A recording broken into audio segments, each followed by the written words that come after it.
Innal hamdalillah nahmaduhu wa nasta'inuhu wa nastaghfiruh wa na'udzu billahi min shururi anfusina wa min sayyiati a'malina may yahdihillahu fala mudilla lahu wa may yudlil fala hadiya lahu. Asyhadu an la ilaha illallah wahdahu la syarika lahu wa asyhadu anna Muhammadan abduhu wa rasuluh. Allahumma shalli wa sallim wa barik alaihi. Ya ayyuhalladzina amanu taqullaha haqqa tuqatih wa la tamutunna illa wa antum muslimun. Ya ayyuhannasu taqu rabbakum alladzi khalaqakum min nafsin wahidatin wa khalaqa minha zawjaha wa batha minhuma rijalan katsiran wa nisaa'a. Wattaqullaha alladzi tasaaluna bihi wal arham innallaha kana 'alaikum raqiba. Ya ayyuhalladzina amanu taqullaha wa qulu qawlan sadida yuslih lakum a'malakum wa yaghfir lakum dzunubakum. Wa may yuti'illah wa rasulahu faqad faza fawzan 'azima. Amma ba'du, fa in asdaqal hadits kitabullah wa khairul hadi Muhammad sallallahu alaihi wasallam. Wa syarrul umur muhdatsatuha wa kullu muhdatsatin bid'ah wa kullu bid'atin dhalalah wa kullu dhalalatin finnar. Qala Allah ta'ala fil kitabil karim. A'udzu billahi minasy syaithanir rajim.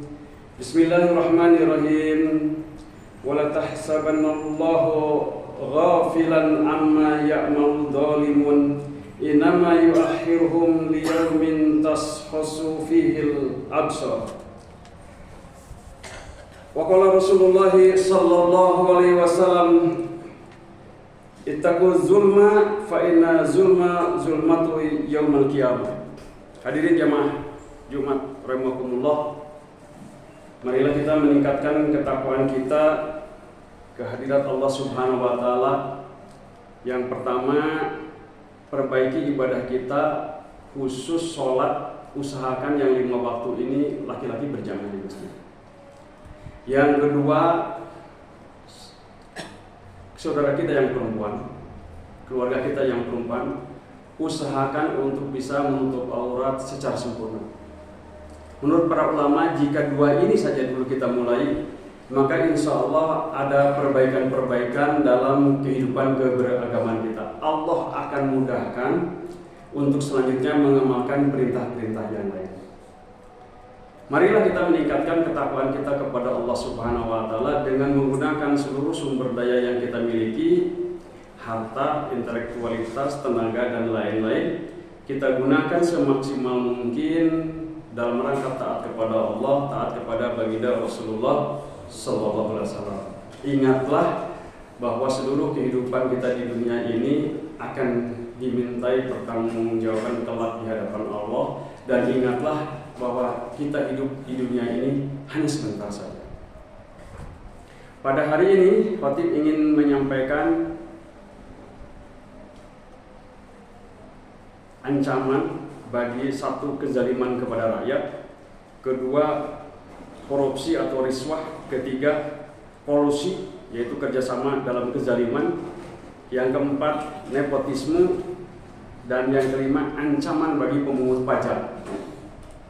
Para bapak jamaah yang Allah muliakan, dimulai dengan huru hara di Sri Lanka terjadi bakar-bakaran. Perdana Menterinya akhirnya kabur ke India minta suaka politik, habis. Belum lama terjadi di negara kita, dimulai dengan demo mahasiswa dan buruh yang relatif tertib sebenarnya. Mereka berangkat pagi atau siang, sore jam 5 sudah bubar. Tapi di luar dugaan ternyata penunggang-penunggang gelap ada sampai larut malam, dan terjadi penjarahan. Terjadi pembakaran-pembakaran gedung-gedung pemerintah, polsek-polsek, bahkan di beberapa tempat ada gedung DPRD dan gedung Pemda dibakar. Baru saja terjadi di Nepal, luar biasa. Senjata direbut oleh para demonstran, polisi ditelanjangi lalu ditodong oleh demonstran. Menteri keuangannya ditelanjangi, dilempar ke sungai yang kotor macam Citarum gitu. Sudah dilempar belum cukup, dikejar, diinjak-injak. Perdana Menterinya kabur juga ke India. Banyak di antara mereka yang disiksa habis-habisan. Tidak cukupkah pelajaran itu bagi kita para bapak? Kalau kita klik saja di Google, klik saja di ChatGPT, apa dampaknya saat pajak mencekik masyarakat.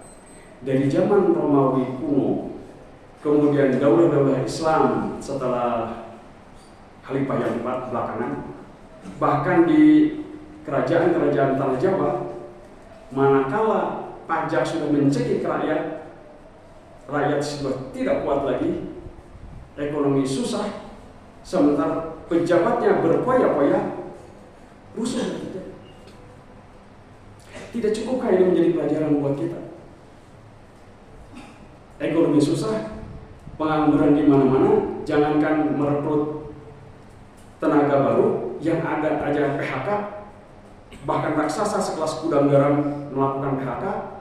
Sementara pejabat dengan keluarganya flexing, poya-poya, memamerkan kekayaan dengan berjoget-joget. Sebenarnya tidak terlalu susah untuk ditebak. Kalau sudah pada titik tertentu rakyat tidak kuat, maka meledak yang terjadi. Saya ingin mengajak saudara-saudara saya, kita semua yang kebetulan diberi amanah, duduk menjadi aparatur negara, duduk menjadi para pemangku keamanan, dan lain-lain. Tolonglah rakyat dan tolonglah diri sendiri. Jangan sampai kasus seperti Nepal terjadi di negeri kita. Nauzubillah kita. Kurang hina apa kalau sampai Menteri Keuangan ditelanjangi, dilempar ke sungai, sampai di sungai diinjak-injak. Apakah ada keburukan, kehinaan lebih dari itu? Oleh karena itu, Islam sudah memberikan tuntunan kepada kita, para jamaah yang Allah muliakan. Di antaranya yang nomor 1, larangan berbuat zalim kepada masyarakat. Quran surah Ibrahim ayat 42. A'udzubillahi minasyaitonirrajim. Bismillahirrahmanirrahim. Wala tahsabannallaha ghafilan amma ya'malu zalimuna. Innama yu'akhiruhum liyaumin tashkhasu fihi al-absar. Janganlah sekali-kali engkau mengira Allah lalai terhadap apa yang diperbuat. Diulang. Janganlah sekali-kali engkau mengira Allah lalai terhadap apa yang engkau perbuat, yaitu oleh orang-orang zalim. Sesungguhnya Allah menangguhkan siksaan bagi mereka sampai hari pada waktu mata-mata mereka akan terbelah kaget. Kalau musim lalu harus ada uang, jangan dikira Allah tidak lihat. Kalau mau bayar STNK kurang dokumen, padahal gubernur kita sudah memberi kemudahan, lalu dipersulit, jangan dikira Allah tidak melihat. Kalau mengurus administrasi, paspor, apapun juga, lalu memeras rakyat karena rakyat kebetulan lagi butuh, jangan dikira Allah tidak melihat. Jangan sampai engkau nanti di hari kiamat baru terbelalang mata, gini ayah balasan mana. Jangan sampai terjadi. Semua apa yang kita lakukan akan dimintai pertanggungan oleh Allah Subhanahu wa Ta'ala. Baginda Nabi SAW bersabda dalam riwayat Muslim, ittaqu zulma fa inna zulma zulmatu yaumal qiyamah. Takutlah kalian dari kezaliman, karena kezaliman itu akan menjadi kegelapan pada hari kiamat. Jangan mentang-mentang, jangan santai-santai saja bagi orang-orang yang berbuat zalim. Kegelapan buat Anda yang berbuat zalim kepada rakyat, kepada masyarakat, akan menanti Anda di hari kiamat. Kegelapan itu apa, Pak? Neraka. Kegelapan itu artinya kesusahan-kesusahan, mulai di alam kubur, di sirat, di mahsyar, pertanyaan-pertanyaan dan timbangan-timbangan mizan sampai nanti apakah ke surga ataupun ke neraka. Ini sangat berat sekali. Yang kedua, jamaah yang Allah muliakan, yaitu larangan korupsi atau riswah. Allah Subhanahu wa Ta'ala berfirman di dalam Quran surat Al-Baqarah ayat 188,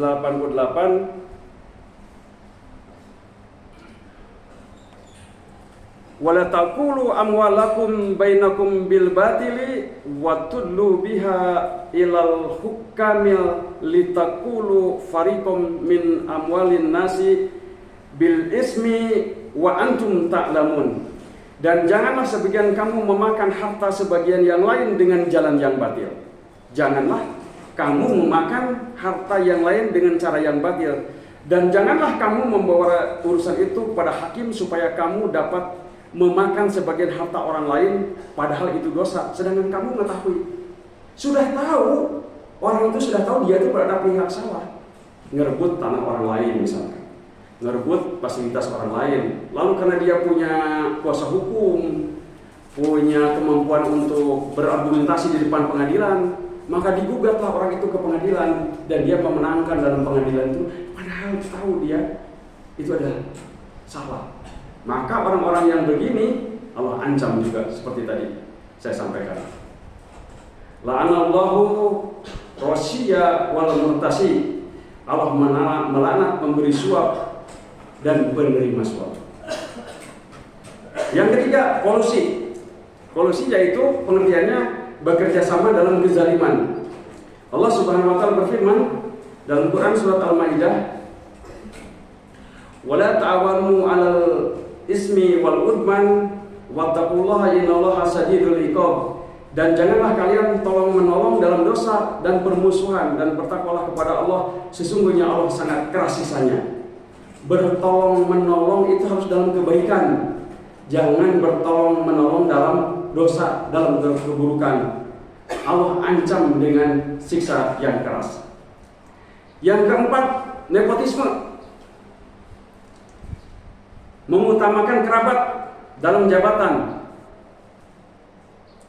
Hadis riwayat Hakim menyatakan, barang siapa mengangkat seseorang dari suatu kaum, padahal ada orang yang lebih kapabel, yang lebih diridhoi oleh Allah daripada orang itu, maka ia telah berkhianat kepada Allah dan telah berkhianat kepada Rasulnya, dan berkhianat juga kepada orang-orang yang beriman. Mungkin kalau konteks sekarang pemilu lah Pak, ada orang yang amanah, yang kapabel, harusnya kita pilih dengan kemampuan intelektual yang kita miliki, dengan basiroh, pandangan hati yang kita miliki. Tapi karena ada BLT, ada beras, ada amplop dan lain-lain, sehingga pilihan kita diarahkan kepada yang tidak kapabel, yang tidak amanah. Maka hasilnya kita pungut sekarang. Jadi siapa bilang bahwa pemilu itu tidak ada dampaknya bagi kita? Ada apa dampaknya? Kerusakan yang kita rasakan sekarang itu salah satunya jadi dari pemilu yang tidak jujur dan tidak benar. Dan yang terakhir khusus soal ini, ancaman bagi pemungut pajak atau mukus. La yadkhulul jannata sahibul mukus. Tidak akan masuk surga bagi orang yang memungut pajak atau mukus. Bapak yang Allah rahmati, dalam kehidupan kita sehari-hari ini Pak, ada hukum positif, ada hukum agama. Tidak semua hukum positif dalam kenegaraan ini Pak berkesesuaian dengan agama. Contoh yang paling gampang Pak, ada orang yang mendirikan pabrik miras. Dia sudah urus izinnya, dia sudah bayar pajaknya, semua syarat-syarat yang oleh negara lakukan dia sudah bayar. Bahkan mungkin pajaknya gede sekali. Apakah itu berkesesuaian dengan agama? Tidak Pak. Biarin aja mereka yang mau terlibat ke sana, terlibatlah dia. Tapi bapak kita, saya, anak-anak kita, keluarga kita, cegah untuk terlibat. Misalkan bekerja, karena misalkan dalam kasus miras ini, dari investornya, dari manajemennya, dari satpamnya, tukang sapunya, office boy-nya, semua yang terlibat dalam pabrik miras, misalkan distributor dan lain-lain, itu termasuk dalam yang diancam oleh Allah dan oleh Rasulullah SAW. Sama pajak. Kan kalau hukum positif mah pajak adalah mengumpulkan uang dari rakyat untuk negara. Ya udah urusan mereka gitu. Tapi kita umat Islam yang ada iman di dalam hati kita harus bisa memilih. Kalau masih ada pekerjaan-pekerjaan, janganlah ikut kita terlibat di situ. Jangan hanya mencari selamat di dunia saja. Di dunia kita mungkin selamat karena salah satu departemen yang basah, salah satu bagian dari departemen yang basah, imbalannya besar dan lain-lain. Tapi kita harus ingat, seperti tadi saya sampaikan dalam khutbah ini, bahwa hidup kita ini hanya sementara di dunia, dan apa yang kita kerjakan di dunia ini akan dimintai pertanggungjawaban oleh Allah Subhanahu wa taala. Barakallahu walakum wa lisa'il muslimin wal muslimat fastaghfiruhu innahu huwal ghafurur rahim.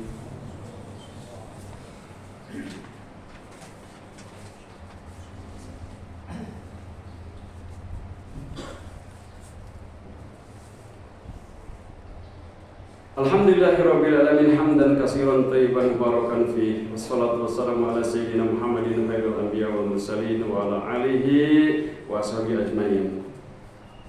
Allah Ta'ala fil kitabil karim. A'udzu billahi minasy syaithanir rajim. Bismillahirrahmanirrahim. Innallaha wa malaikatahu yusholluna 'alan nabiy ya ayyuhalladzina amanu shallu 'alaihi wa sallimu taslima. Allahumma shalli wa sallim wa barik ala 'abdika wa rasulika Muhammadin wa ala alihi wa sahbihi ajmain. Amin ya Allah ya rabbal alamin. Allahumma ighfir lil muslimina wal muslimat wal mu'minina wal mu'minat al ahya'i minhum wal amwat. Rabbana la tuzigh qulubana ba'da idh hadaytana wa hab lana min ladunka rahmatan innaka antal wahhab. Rabbana la tu'akhidhna in nasina aw akhtana. Rabbana wa la tahmil 'alaina isran kama hamaltahu 'alal ladzina min qablina.